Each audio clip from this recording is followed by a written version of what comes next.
Good afternoon, everybody. Welcome to week 2 of WSSEA Overwatch 2. Good to see you guys all back again this week. My name is CB. This week I'm joined by Hot Sauce. How are you doing? Oh, amazing. Thank you for having me. It's an honor to be in the booth with you today, CB. Certainly excited to get some Overwatch 2 underway. Yeah, and these teams gotta be pretty excited about it too. Both teams, we've got two teams currently sitting at 0-1 in the standings, looking to bounce back and get their feet back underneath them and really start to make a play for some of these late game finals here. We got a 10-week cycle, so plenty of time to bounce back, but the sooner you get that momentum behind you, get yourself some some tailwind behind you there, exact opposite. Sooner you get some tailwind behind you there and get going, the better. So we got, a returning favorite from last week. We got Kennedy Catholic coming up, going up against Lake Stevens. Yeah, I bet both of these teams going to be really hungry for a win. I know that first map is going to be Blizzard World, so I'm kind of excited to see what team comps we see. I know you and I had a chance to talk a little bit behind scenes, and a lot of times in these leagues, we see students or players kind of go with what they're most comfortable with instead of those meta comps and things like that. So again, just interested to see what we're going to see out here on the field today. Yeah, and a lot of the things that I saw that some of these players were really comfortable on, they did end up looking really strong.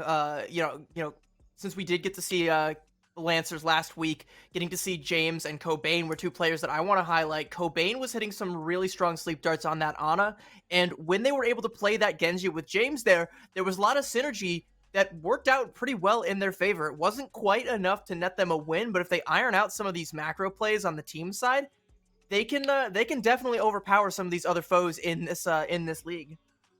Yeah, how do you feel about these team comps that we're seeing coming out? We do have a Sigma, which I personally love. There's a Hanzo, a Reaper there for getting in that back line. On the other things, I know you said Genji has been pretty popular. I have been not fortunate enough to really witness any Genjis in the leagues I've been casting, so I'm kind of excited to see Genji out here. Yeah, definitely be on the lookout for Genji to make some big plays once Cobain has that nano boost, or if, a big nade comes out and we get a low HP target, get some of those dashes in there, but it's going to be Chara immediately feeling the pressure from this Reaper at point blank with the Hellfire shotguns, pressuring the Reinhardt back there, and Near Zero actually going to get an early pickoff there onto Cobain, so there's most of that big healing gone. Actually, scratch that. They have an Ana and a Baptiste, so, still a bit of healing in play, not quite enough as Chara is going to fall, and without a big tanky shield in play, you're not going to want to push that any forward. That's going to be the Lancers taking a reset. Yeah, with Baptista falling as well, the tank gone, now both healers certainly needing to fall back as well. They don't want to get into a position where they're kind of staggering in as well. We see Sai taking quite a bit of damage there. So again, they want to kind of regroup. We see Chara switching to the D.Va here, so hopefully maybe this is a change that can kind of help them make a push. I kind of like the D.Va pick here because it does give the opportunity to shut down Near Zero on that Hanzo and deny some of that damage coming in from the angle there, but you are susceptible to accretions to the dome there, so King gonna be more than happy to be taking a few shots with those, knocking the D.Va flat on her back from time to time. It's still kind of a puzzle though. When they're playing this far up, you kind of have to look and see, how do we get this Ingress? Where does our D.Va use the jets? Where do we fly to? Where do we actually get this early pickoff? Our backline is very low, but an early pickoff there onto Near Zero is going to help alleviate some of the pressure and maybe start the upheaval forward just a little bit. Chris gonna go ahead and fall as well, courtesy of James. You lose sight on the Ingress here, but you're still able to push forward just a little bit more. Sleep Dart goes a little bit wide there from Cobain, a little uncharacteristic, but I think Lancers have enough of a presence here on the point to start getting that percentage ticking up and maybe get the full cap here. Yeah, I don't know, if they're going to have enough time to get here. So it does look like the cap should come in. Again, they want to be careful of staggering in. We kind of see them a little split here. So I hope that they can find a way to regroup and make a stand. There's a lot of good choke points throughout this map as well. The Hanzo all coming in, going to collect on the healer as well, though. And maybe that could be the stand they need. Yeah, that might have been an ill-advised Dragon Strike, but the bomb was not ill-advised at all. Charo with a big 3K, claps right back, says, I don't even need an Ana to blow you guys all up. And that's going to be enough to clap back and get that cart moving despite the early pickoff onto the Ana. And they're still going to have that Nano Blade combo that we talked about earlier on if they want to invest that to keep the cart rolling even further. Yeah, and again, just doing a good job as well as keeping a minimum of 3 near that card, again, just to keep it moving that much faster. So really putting in some good time here. Still 3:40 on the clock for them as well. So progress is kind of being made with ease here at the moment. Yeah, and I do also, again, want to loop back to that Nano Blade combo, but I want to highlight Chill with that Transcendence as well, because there are two very big ultimates coming out in the form of that Death Blossom and that Gravitic Flux that it's going to be needed to invest for, and there it is, the Gravitic Flux. Going to go ahead and pop that Transcendence, Chill keeping the team up and alive. The Death Blossom does come out, and it takes out Cobain, who was able to get the Nano Boost off, but it goes onto Chara instead, so no Dragon Blade just yet. The card getting closer still, though, and all of the ults on the side of Blake Stevens have been dried up, so no more resources there, and Chara gonna go ahead and pick the bones of that support line. Near Zero gonna fall as well, and I think this might be enough, but King gonna go ahead and dig their heels into the ground there. Finally does fall, side with a big pick off there, a big headshot, and the Dragon Blade comes out. Doesn't find much of anything, but a lot of space was made. Is there going to be a touch from Blake Stevens? Doesn't look like there is, and Kennedy Catholic, they cap the point B. Yeah, some great shots from side on Cassidy there as well to get that kill onto King. We'll see King switching off that Sigma, going to go with the Ramatra here as well. So, again, I think it could be a solid change for them. Ramatra in that the Annihilation, I mean, they couldn't have come up with a better word, right? You basically got to run when that's up. Yeah, it is very much an I win button, so, you know, King going to be wanting to build up to that and get a few fight wins under their belt here with that ultimate ability, but it's everything that you do up until you get that ultimate that's going to help keep you in the game. And Chris, with some of these big backline pickoffs and some of these big uppercuts coming through from King, are going to help keep everything going. Something key here, by the way, this fight is kind of happening, you know, in the attacker spawn, and meanwhile the cart has just slipped right past King. It's like already like around the corner, just a little bit there. You know, you had Near Zero and Chris having to go back to try and contest it there, but they already got a little bit of progress and pushed it that first little bit, and now they're going to be able to get around this first corner here for free. Yeah, unfortunately with King falling as well, the group just kind of having to wait to King to get up here. The ult almost on deck for Kariko as well, so a lot of ults going to be coming in here. There we see Hanzo using his as well. Is he going to find the kill? Not quite, so Tranquility is going to come in as well. Again, just hopefully playing around these ults. They don't want to use them all at once as well. I would like to see him stagger them a bit. I mean, are you even going to get a chance to? Because Chara's just going to blow your whole team up again. That's another huge self-destruct that just cleans up all of Lake Stevens, dries that lake right up, and they're pushing the cart into the end here. And is there even going to be a contest? The Kitsune Rush comes out to try and get the reinforcements back to the cart fast, but it's not fast enough. That was two huge bombs there from Chara that essentially just sealed that whole push for Kennedy Catholic. Yeah, I feel like Lake Stevens had a solid stand initially, kind of maybe that first minute or so, but once Kennedy broke through, there was really no stopping it. Seemed they didn't really have much trouble pushing the cart. At one point, they kind of got away from it a little bit, maybe a little kill hungry, but again, it didn't seem to affect them in the end. And, you know, you alluded a couple times to that Annihilation, that ultimate from the Ramatra, and all of the dominoes were in place to fall for that ultimate to get maximum value. You know, they had that early Dragon Strike that forced out the Transcendence from Chill, so you have nothing to weather the storm if that Annihilation comes through, but what's an Annihilation to a Big Bang that just takes down everybody on the field? You don't even get a chance to let that ultimate rip. There's not going to be any rebuttal. There doesn't need to be one because there's just no team. Yeah, I think we might have a switch too. I think we saw James on the Genji before, but it looks like maybe his partner opting to go with Genji and maybe swapping things out here a bit. Kind of figuring some things out. Actually looks like they're going for a bit of a double hit scan thing here with the Cassidy and the Soldier 76 on the defense here, which I do kind of like. That should be, putting a lot of shield pressure on King and might kind of force a swap off of that Sigma and onto something a little bit more, like a Diva or like a Wrecking Ball or something that's not going to be leaning too heavily on the shields there. Because with the Discord, the Zen spam, and you got a Cassidy and Soldier and Helix Rockets and all of that just pumping into your shield, that's going to melt like butter. Yeah, I feel like we see a lot more of the Soldiers now as well with those, I guess they're not too recent, but the recent nerfs of Sojourn. Yeah, you're seeing a lot less Sojourn, and you might be seeing a little bit less Chris in the front line there.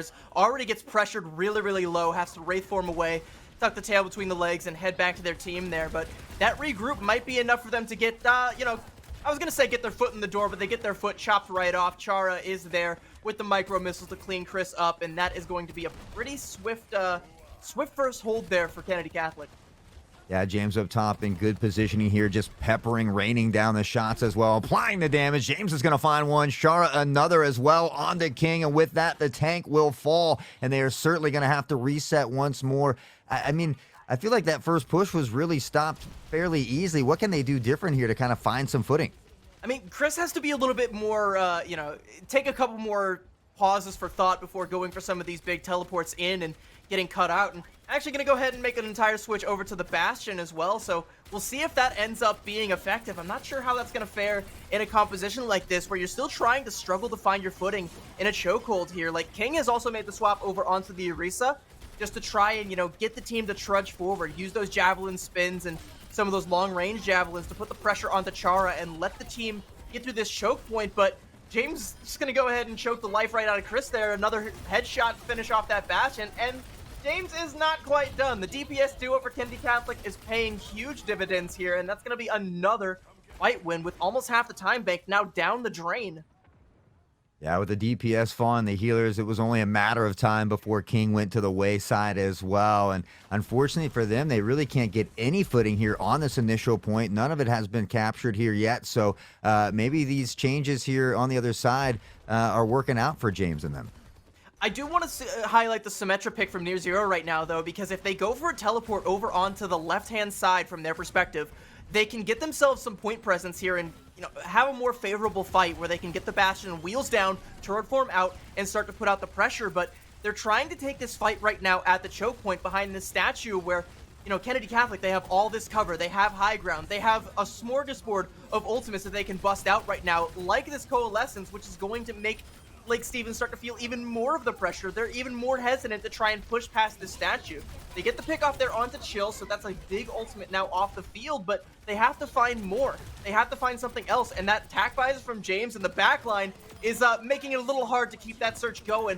Axor is going to go ahead and find a grave and a one-way ticket right back to the spawn there. Side taken out with that Terra Surge. Self-destruct going to go ahead and come out from Chara. Doesn't find anything. Might just be to remake there. This lonely Bastion from Chris forced back. Near Zero has finally found some presence on the point, though, and the rest of the team is joining. So there might actually be a chance for Lake Stevens to start, picking up some of this capture percentage. And Near Zero just melting with that Sim Beam. Yeah, a huge play from Near Zero there to come in and take the point. Now the rest of the group falling in line, and they will be able to cap this point. 30 seconds left, though. That'll bump them up to 3 on the clock. Still plenty of time to get there, but again, they're going to have to do it with minimal mistakes at this point. Yeah, and it's definitely going to put them behind the 8 ball when you look at the time bank that Kennedy Catholic put up on their attack. They were pretty brisk throughout the entire Streets phase, essentially took all of that in one fight. With how slow Lake Stevens took point A, they're going to have to find a way to snowball it here and rely on the backs of some of these DPS ultimates and that Kitsune rush that might be coming. An early DMAC onto Chara, though, is absolutely massive. Yeah, this soldier's doing such a great job of finding ways to flank in these backlines as well. We see him taking out Bastion, Cobain's side. Cobain actually gets 2 there as well, and a team kill going to come in. So just a great job by them. Yeah, and we still have those DPS ultimates from Near Zero and Chris that they can bust out that they're gonna have to lean on. We still have the Kitsune rush, but all of that pressure onto Chara, and it didn't really get them all that much because Kennedy Catholic, they have the ults, they have the positioning, and they just have the raw DPS power from James, who is now fallen, so that might not be a factor anymore. Like Stevens, they might have finally found their meal ticket here. They're gonna go ahead and pop that Kitsune rush, keep the pressure up. Put all of that pressure onto Chara, who is in a world of hurt right now, does fall. Chill, not too far behind, in fact, ahead. Gonna go ahead and head to spawn a little bit early here. James has attack visor, but probably gonna be a little bit hesitant to use it considering the numbers not being in Kennedy Catholic's favor here. Perhaps a little flank angle. Actually, the Coalescence from Cobain on another flank angle comes out, but that Sim Wall is gonna negate all of that pressure and ensure that Lake Stevens do in fact get the cap here. Yeah, and again, I'm not sure about this Chris change to Bastion. As someone who loves Bastion, I'm all for it. But again, I'm not sure that they're utilizing their full potential with this comp. So again, maybe we'll see a change after the ult, but I guess time will tell. It's kind of one of those like sunken cost fallacy things though, with Bastion, because his ultimate is not really all that valuable unless you use it at like the perfect time and manage to get like a big kill on a backliner with it. It's really, really hard to get that level of value out of it. And you have just so much more value just putting the wheels down, putting out the damage like we're starting to see right now. But against the D.Va with that defense matrix, like all of that damage is getting soaked up like a sponge, and you can't really do all that much with it. It might be a little bit more beneficial to go for something else, but here comes that ultimate. Is it going to find anything? No, Chill has the Transcendence, so still alive, still in the fight. Chara gonna get demech, use the self-destruct, and it actually takes down Haxor's, and King gonna fall as well. So, Lake Stevens, once again, on the back foot, sent back to spawn. Yeah, I kind of would like to see Chris use that Bastion ult maybe with the Terra Surge from King, just because it does slow them down a little bit. It makes it a little bit easier to hit. Unfortunately, that wasn't the case. We will see Chris switch back to Cassidy here, maybe a character they're a little more comfortable with. And an immediate return on investment from that Cassidy swap. Finds the pick off there onto James, who was getting close to that tack visor. Be on the lookout for James to come back and hit that big one there. Sai gonna go ahead and take down Chris, and got Cobain here on an off angle, just plinking away at the back line here inside with those magnetic grenades, and with all that damage in on the front line. No one can really deal with Cobain here, so yeah, free to keep putting in a little bit more damage on the Ana here, playing a little bit of DPS support. Yeah, King has had this ult for quite some time as well, so I'm kind of surprised that we haven't seen it go down yet. They do have 4 ults on deck, so there is a chance for them to make a solid push here, but again, they have to make sure they utilize it to its full potential. Yeah, and it's like, who do you even capture with this ult? They're going to go ahead and use the Kitsune Rush first, and King not really going forward to try and find any value with that ult, does inevitably use it coupled with the nano boost there, and that is enough to clap side. But while that was all happening, Chara was in the backline sweeping up Chris, gonna go ahead and take them out. Chill under a lot of pressure, catches a javelin, but still able to live to tell the tale, and actually comes back with a Discord to help clean King up. And now Lake Stevens, they only have 20 seconds to get back on the cart, get that cap, and they don't have an ult to their name to do it. Yeah, and this D.Va has done such a good job, not only tanking, but kind of pushing through that line, disrupting that background, kind of creating some confusion amongst the team as well. So really I think that initial switch to D.Va has made a huge change here for Kennedy Catholic. Not nearly as much of a difference as Chara has been making with these self-destructs, though. There's that Deadeye from Chris gonna finally come out, but just a still lonely, easy target. Easiest thing in the world to hit, and Sai gonna go ahead and take his head for that one, and that's gonna be a pretty convincing win for Kennedy Catholic there on Blizzard World. Gonna go ahead and take map 1, and they're looking to be in rare form today. Definitely a step up from what we saw from them last week.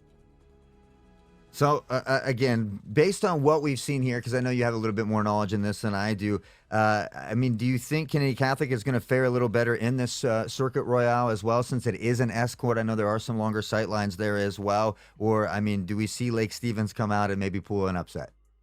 Right now, you got to be looking at Side, and you got to be looking at James, and you got to be like, okay, these DPS hit scan players, they're making the most of the range that they're given, and they're being very, very effective here. And that's something that Circuit Royale is, it's known for. You want to have your long-range hit scans really pop off. You want to have your Hanzos hitting big arrows, and we aren't really seeing nearly as much of that from Near Zero and the gang over on the Lake Stevens side of things, where it's like, you have to be able to clap back. You got to be able to match it. So we'll see if that's what ends up happening. But being another payload map, and with the way that James and Side are currently playing, I think this might be, we might be staring down the barrel of a quick 2-0 for KC.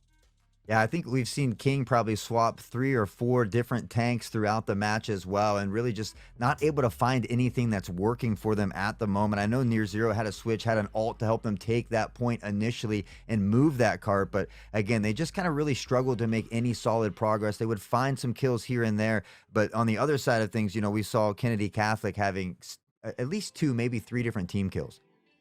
Yeah, and you bring up Near Zero, by the way, in that sim comp, and I did like the sim swap, and it did finally show me the value that I wanted to see on point A of Blizzard World, but I don't know how effective that's going to be on, Circuit Royale, because you don't really have access to those, like, flank routes that you can just, set up a TP and go for a big play. That first point is literally just a straight shot, an upheaval, where you're constantly pushing back against the pressure from the defending team, who's going to have the height advantage, who's going to have Sig shields and all these resources backing them up. You would just kind of have to bully them and overpower them, which you can do if you go back to that Bastion well, but that's going to depend on, is Chara still on that D.Va, which is kind of a soft counter to Bastion. Yeah, who do you think King's going to come out and start with? Are we going to see the Ramatra again? Is it going to be back to the Orisa? I mean, I'm I not. What kind of comps? I mean, what are they going to look for to maybe make some type of progress here? I kind of expect the Orisa to come out because that's what they did start to find success with on Blizzard World there. And at this level, you kind of, once you start to find something that works and you find that little groove, you kind of like stick with it.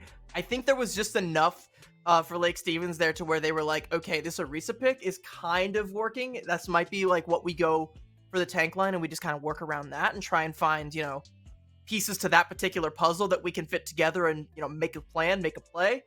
But it's going to kind of come down, I think, more to the DPS picks. It's going to come down to like, what is Chris up to? What value is Near Zero getting out of their picks? And are they able to diff James and Side right now? Because looking at Blizzard World, it was kind of it was kind of the James and Side show. Side hitting all the headshots on the Cassidy, James pumping in all the damage, putting in all the pressure with the Soldier 76. If they go back to that well, then it might be a quick GG.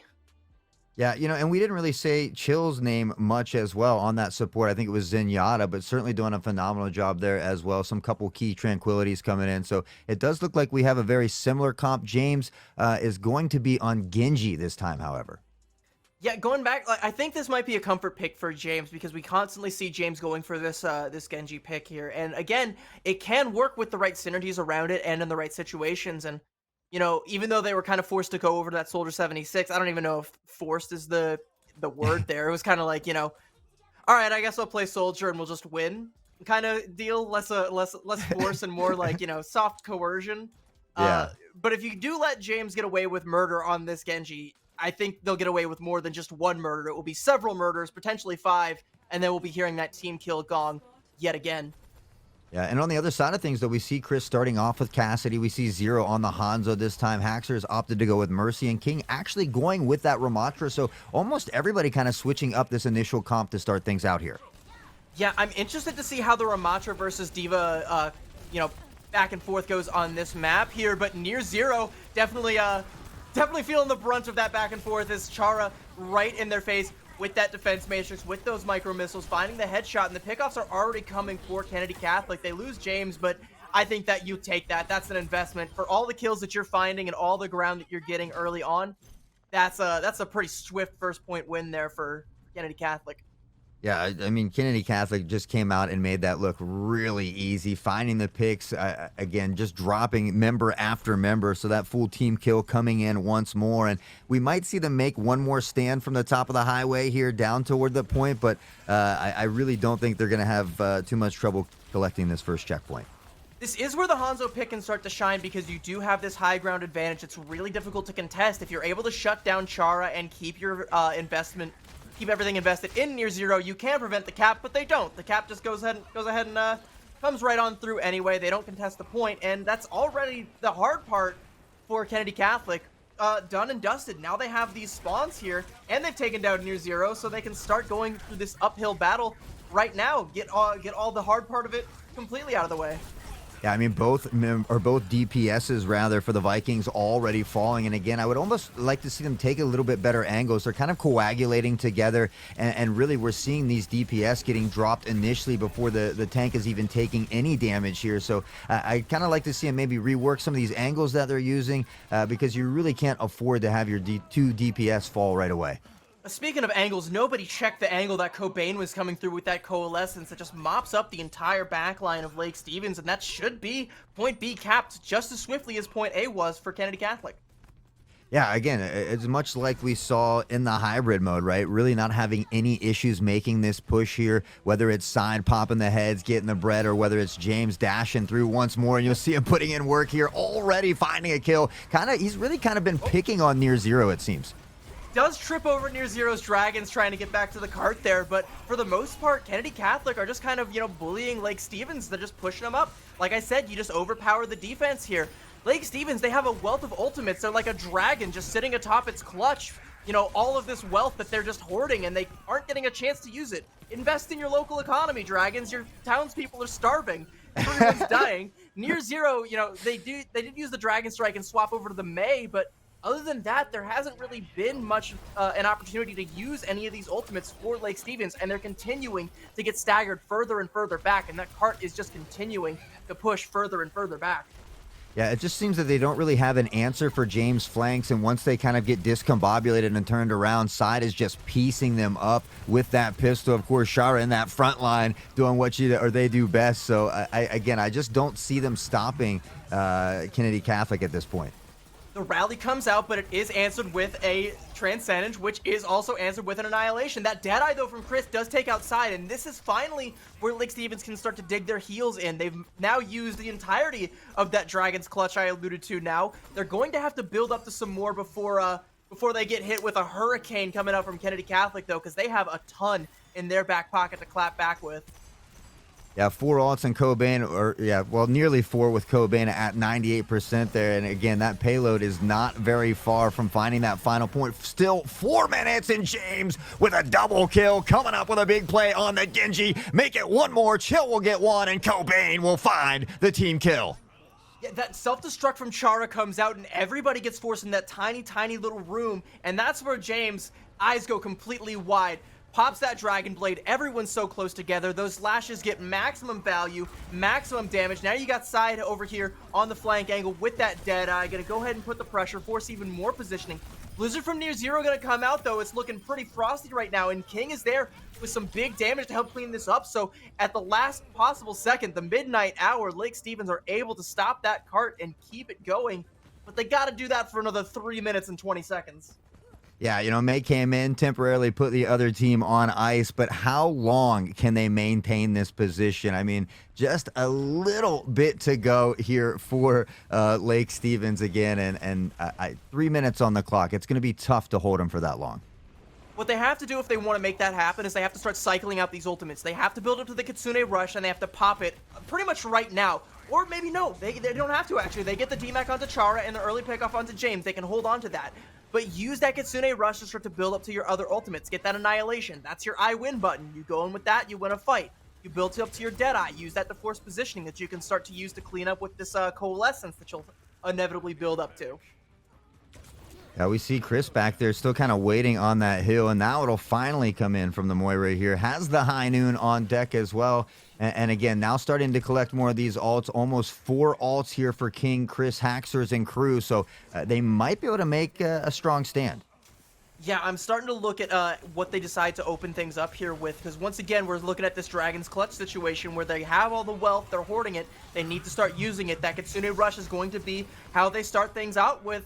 And they also invest the Annihilation, but everybody from Kennedy Catholic just says, no sir, I will not be dealing with that today, and the Annihilation expires, so that fight is now out the window. A lot of health bars on the side of Kennedy Catholic looking low, though, but can anybody get to them to start to clean it up? James, he thinks no. He's going to go ahead and take down near zero with the melee there and pop the Dragon Blade, and the Coalescence is going to go ahead and come out in response, but this Slicing and Dicing is already coming through, takes down the Moira, takes down the Kiriko, and once again, that cart is threatening to full cap.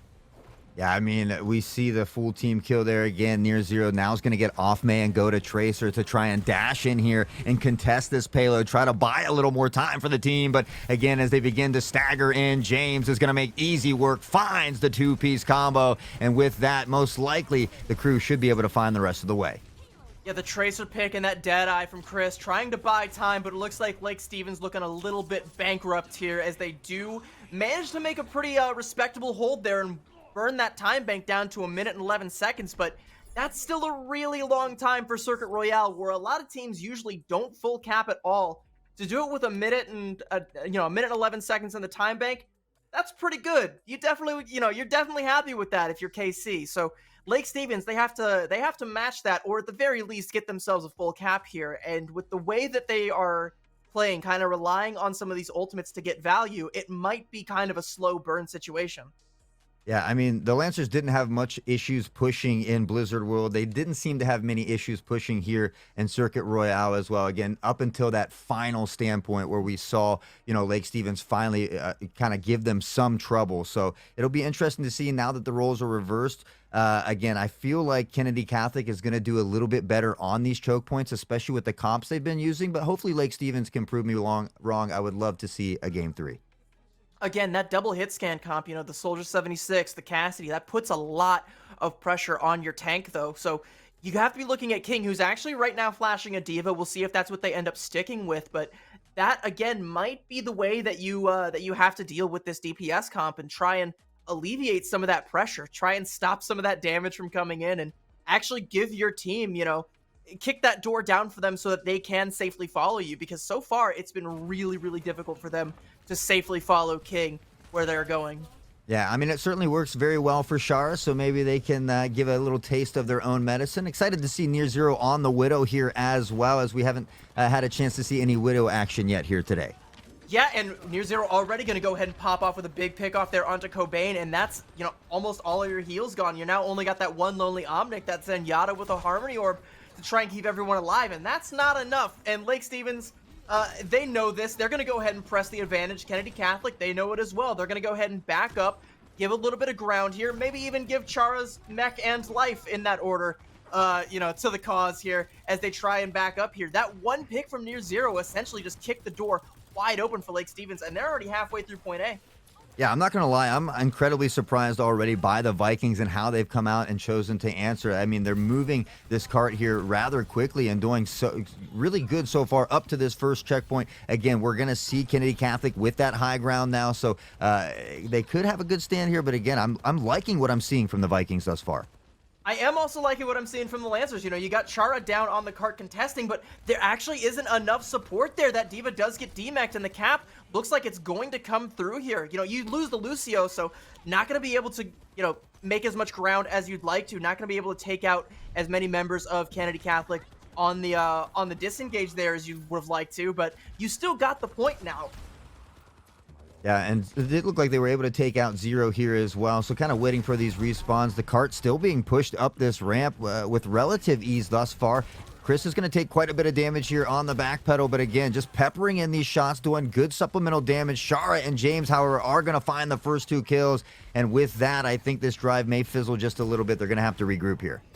I think this is okay, though, if you're Lake Stevens, because you have time. You've got 4 minutes in the bank still. 4.5, actually. You lost Chris, which sucks. That's terrible. Don't do that. But, you can still make up for that. And I like the swap from Near Zero coming out, swapping onto the Sombra. Big Deadeye, though, from Psy, going to go ahead and get the DMAC onto King and also help to clean up Haxor's. And the staggering is not good, actually, because now Kennedy Catholic can continue to get their reinforcements up, get themselves in a better position to deal with all these things coming out. Deal with Near Zero, who was just lurking in your backline a little bit longer than perhaps they should have. But again, I like the Sombra comp because you can kind of use it to just grief Chara, go for the hacks on the Diva and force the DMAC, because that's when you start to see Lake Stevens do some of their best work. Early TP going to come out from Chris, but gets pressured away, forced to Wraith out, but may have caught Cobain slipping there. Cobain under a lot of pressure, but the attack buys are going to go ahead and come out, and Chara with 2 early big pickoffs there, and this is going to be Kennedy Catholic holding strong.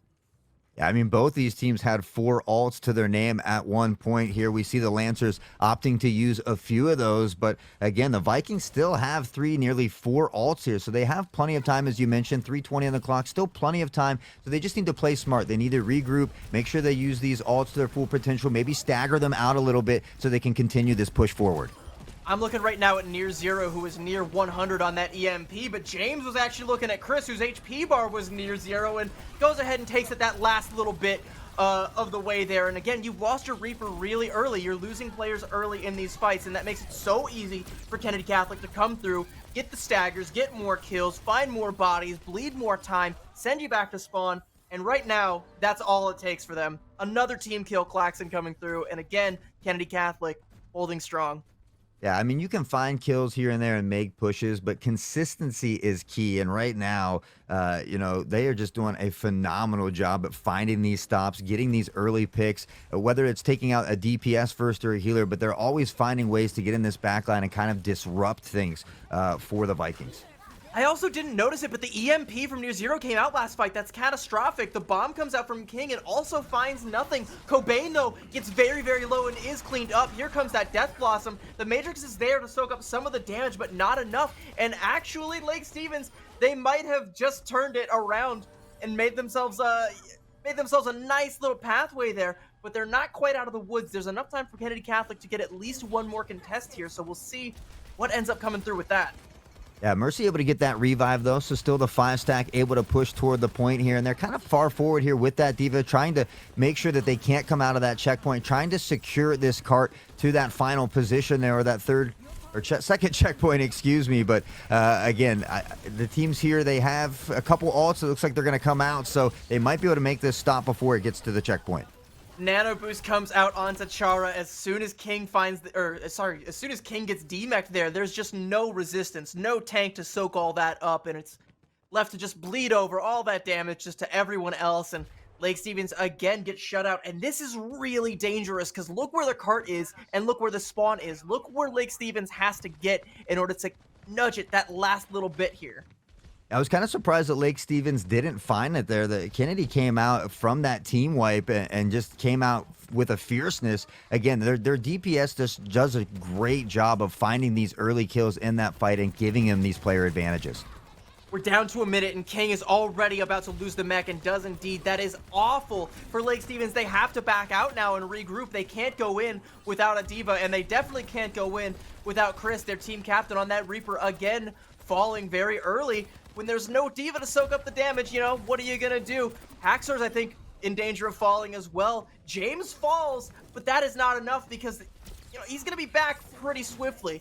It's going to be Lake Stevens that has to try and make something happen here, and it's going to be the Coalescence. It forces the Transcendence out from Chill, but the Self-Destruct coming out from Chara isn't going to be big. It is not, but it does enough. It forces enough positioning, but Lake Stevens are actually able to clap back. Chris is now in the fight with the Hellfire shotguns, putting out the big damage. Takes down Side. Chill's going to go ahead and fall as well. It looks like Charas might be demeched here, but James going to try and use the tac fires to hold strong here. Under a lot of pressure. Finds the Moira there, though, but still under so much pressure. The lone man has to try and get the cap here, or sorry, stop the cap from coming. Takes down Haxor's King. Going to go ahead and pop that self-destruct. Isn't able to get the DMAC despite finding two.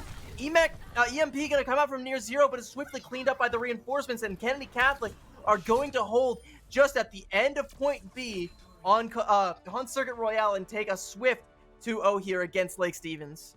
Yeah, and you know, Kennedy Catholic, they just have great team synergy. You'll notice, like, right there near that last fight, as soon as the D.Va was gone, we see the Soldier, even the Moira, pouncing on the rest of the members. They know that they don't have a tank, not allowing them to fall back and really just kind of further staggering that team.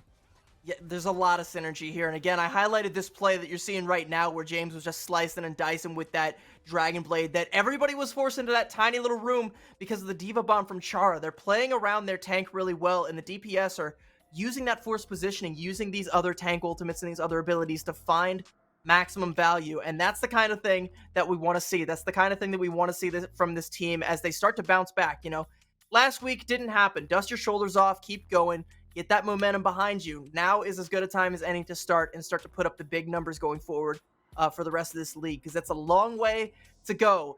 If you're Lake Stevens, you still have a little bit of work to do, a little bit of a VOD review, and you need to do some coaching, go back to the drawing board on a couple of things. But there's some life there, some more things that you can highlight. But we got to look at the stars of the show, Kennedy Catholic, today. Yeah, and I can't even remember who Chara was on first, because once they switched to D.Va, it seemed like they never looked back. Certainly playing that character very, very well. But the support, the DPS, the whole team, and we say team synergy over and over, maybe it sounds like a broken record, but it's true. It's exactly what we saw today. They played very, very well together, firing on all cylinders, and they didn't seem to have any issues pushing the carts. Obviously, there were some team wipes here and there, but they were just consistently very, very well today. You know what's wild to me? You bring up the D.Va pick from Chara. Last week, I don't think we saw Chara play the D.Va. I remember seeing Chara, on the Sigma. I remember seeing Chara on the Winston for a while. I don't know if the D.Va was particularly a mainstay, but if that's what works for them and that's how they bounce back and hit their stride, I'm all for it. Show me more of the D.Va. If we see them again next week or, maybe a couple weeks down the line, I want to see them going all in with this D.Va comp and, maybe seeing them in the grand finals towards the end of the season here with that. Excellent work from Kennedy Catholic. Great way to bounce back. Really making use out of those Seattle-built PCs. Shout out to our sponsor. I worked it in seamlessly this time. Last week was a little bit difficult. We almost signed off without shouting out the sponsor at all. I had to stop Tiny shouting in her tracks before she just said goodbye. Yeah, that is going to be it for us this week for Overwatch 2. Be sure to tune in tomorrow at 4 p.m. Pacific time for Smash Brothers. Definitely be looking forward to that. That's going to be it for me. I've been CB, joined by Hot Sauce. You have anything else you want to say before we sign off today? No, thank you for having me. It's been a pleasure, an absolute pleasure casting with you, CB.